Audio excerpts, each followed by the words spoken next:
Today on Drawbli, Ben is drawing lizard. click that subscribe button if you're new around here. And comment below with other ideas of what we can do to improve as artists. The prompt was a lizard.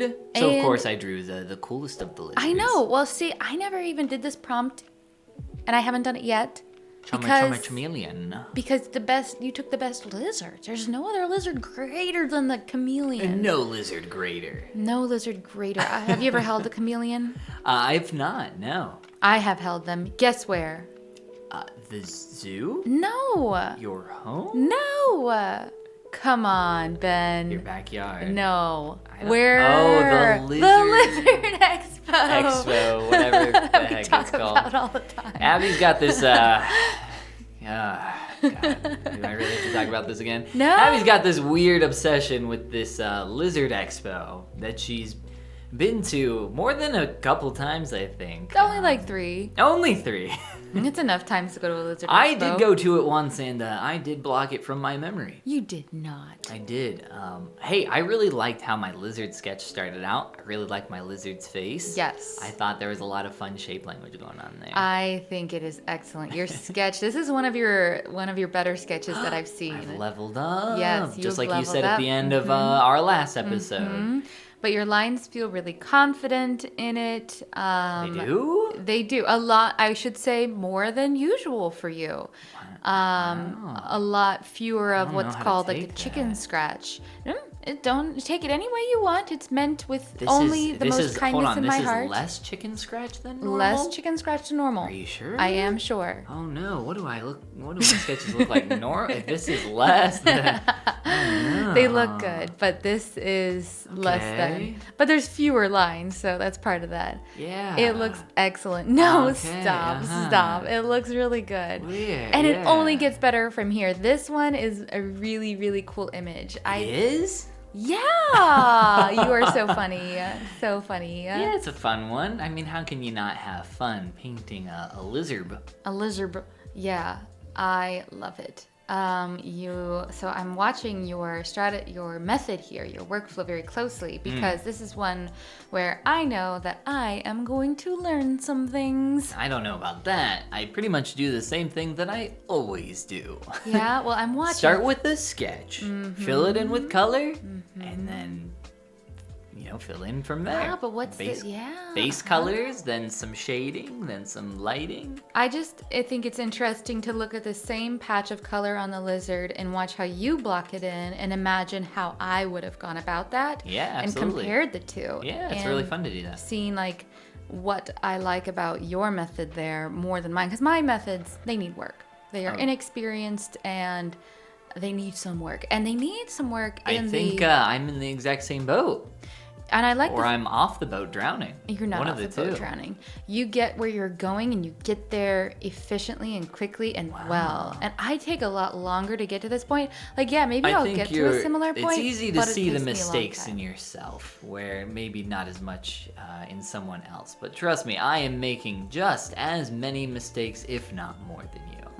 That could be, but I'm still taking the good.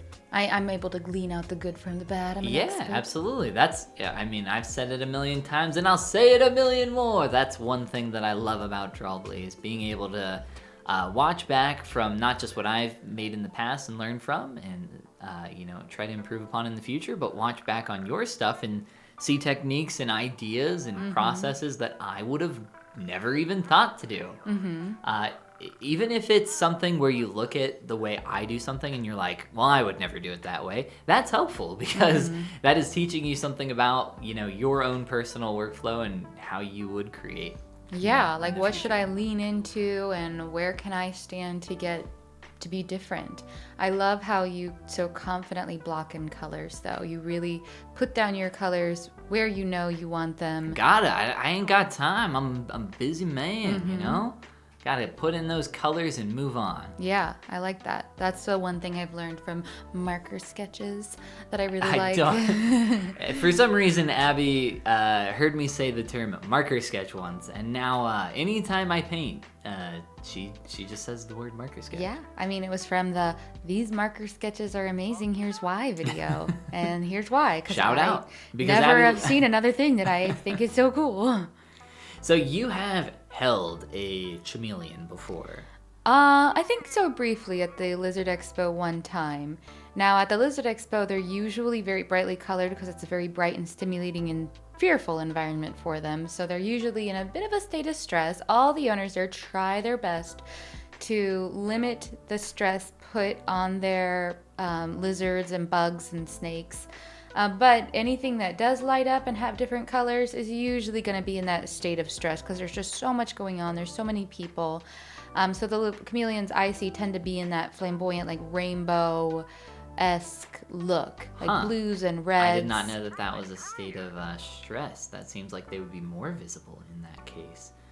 And their whole thing is to like blend into their environment. I think it's not always just about blending in for them. I believe it's also, and I could be totally wrong, but it might also be like a means of communicating their emotions with other chameleons.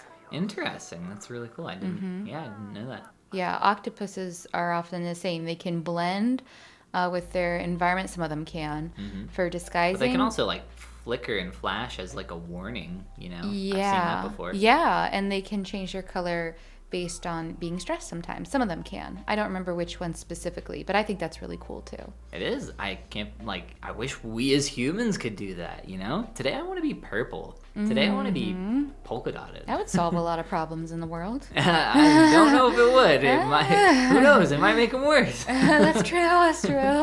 Wow, you would be purple. Oh my Yeah, god. oh my gosh. Guys, I just want to be purple today, guys. If you could have a pet lizard, would you? Yeah. Well, here's the thing. I can. You were so ready to say yes. Well, the thing is, I totally can have a pet. Like, You can? There's nothing stopping me. What if I stopped you? You couldn't. You couldn't. Yeah? Yeah. I don't know. I'm kind of...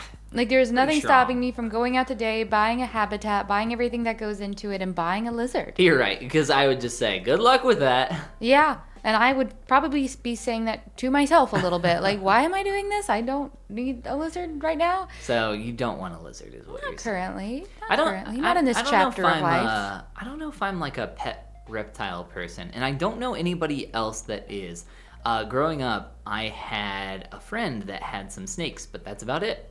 My sister had a very beloved crested leaf gecko that she kept for many years and then eventually did pass away, and it was a very beloved pet of hers. She was very, very attached to her crested gecko. If you are a lizard person, if you could shout out in the comments and let us know, because I want to know how does one become a lizard person?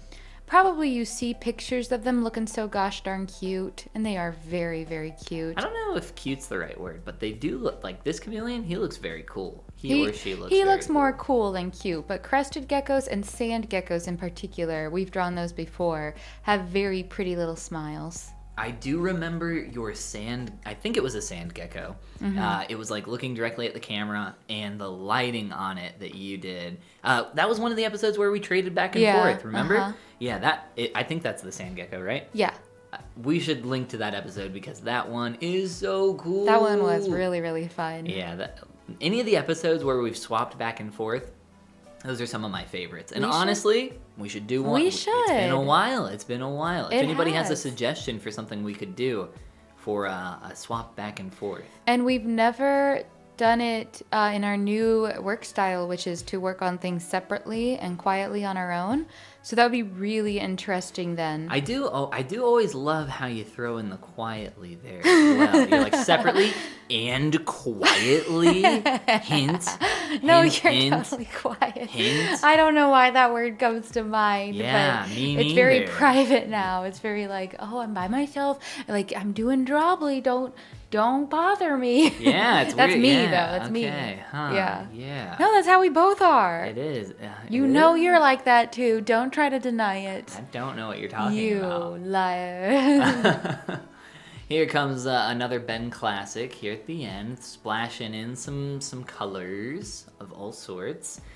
Typically pretty saturated. That's kind of just some fun stuff that I like to do at the end and add some extra flair and character. I think it's just, in general, kind of a nice aesthetic, something I enjoy doing. It's obviously not very true to real life, but it creates some like points of interest and can create some pretty cool effects. No, I love that. I think that's a huge part of what finishes off your pieces so vibrantly is this pass on them. I'd like to start consciously adding this pass on my own stuff sometimes. Do you have anything that you like to do at the end? Some like cool aesthetics that you really... Nothing? You don't have anything that you typically gravitate towards? No, I think I just clean things up a little bit and that's it. I'm still learning. I think part of that is just because I'm still so much learning these things. You're learning what it is to make art. But I love what you do. I mean, I've experimented with these kinds of passes, but it's not like a standard part of my workflow. I have looked at art every single day of my life for a very long time, so I have like a good sense of kind of what I enjoy at least, even if I'm not extremely good at applying it, as is the case with many of my artworks. Yeah. Well, this turned out awesome, and you should be really, really happy with it because it's really, really cool. Thank you. Yeah, it's one thing I've been noticing recently is that I think colors are a little more vibrant on the iPad than here on my computer monitor. I think the iPad's got that really nice IPS screen, so I might have to do some corrections, try to figure out a little, extra pass here. Little saturation pass. Maybe not saturation. There's something going on there. I'm not exactly sure what it is, but I am glad that you enjoy my chameleon. And if you want to enjoy more chameleons in the future, you should click that subscribe button. And comment below with other ideas of what we can do to improve. And this is the part where we say... Goodbye. Goodbye. I like your chameleon so much. Chameleon. He looks even on that screen, he looks even less saturated. Yeah, that monitor is not great.